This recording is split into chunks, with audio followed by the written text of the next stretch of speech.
வகைகளை கொண்ட உணவு கண்காட்சி நடைபெற்றது. நாடோடிகளின் மூங்கில் பிரியாணி, ஆதிவாசிகள் தயாரிக்கின்ற உணவு வகைகளும் இந்த கண்காட்சியில் இடம்பெற்றன.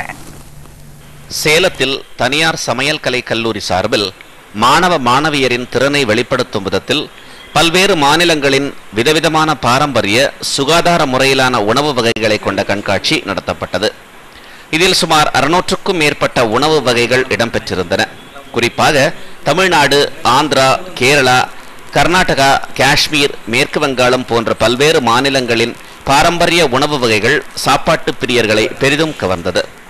மேலும் செட்டிநாடு உணவு வகைகள், நாடோடிகளின் பழங்கால சமையலான மூங்கில் பிரியாணி, ஆதிவாசிகள் தயாரிக்கின்ற உணவு வகைகள் ஆகியவற்றையும் செய்து மாணவ மாணவிகள் அசத்தினர்.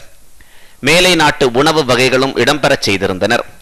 கப்பல் துறையில் பரிமாறப்படும் உணவு வகைகள், உடல் நலனை பாதுகாக்கும் உணவுகள் என எங்கும் மனம் கமழ கண்காட்சி காட்சியளித்தது. இந்தியாவோட பாரம்பரிய உணவு முறை இப்ப மக்கள் மறந்துட்டு இருக்காங்க. அதுக்கு காரணம் இந்த ஃபாஸ்ட் ஃபுட் அவுட்லெட்டுங்கிற கலாச்சாரங்க. இந்த ஃபாஸ்ட் ஃபுட் அவுட்லெட்னால நாம நம்மளோட பாரம்பரிய உணவு, அதுல இருந்து நமக்கு கிடைக்கக்கூடிய ஆரோக்கியத்தன்மை, அதோட ருசி, அதோட தயாரிப்பு முறை, இது எல்லாமே நம்ம மறந்துட்டு இருக்கோம். அது இப்ப அழிஞ்சிட்டு இருக்கு. அந்த பாரம்பரிய உணவோட முக்கியத்துவத்தை மக்களுக்கு ஒரு விழிப்புணர்வு ஏற்படுத்தணுங்கிறதுக்காக இந்த உணவு கண்காட்சி நாங்கள் நடத்திட்டு இருக்கோம். மேலும் கோடை காலத்தை ஒட்டி உடல் சூட்டை தணிக்கும் 100 வகையான பழரசங்கள் மற்றும் குளிர்பானங்களும் கண்காட்சியில் இடம்பெற்றிருந்தன.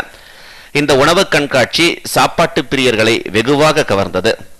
கலைஞர் தொலைக்காட்சி செய்திகளுக்காக சேலத்திலிருந்து சக்திவேல்.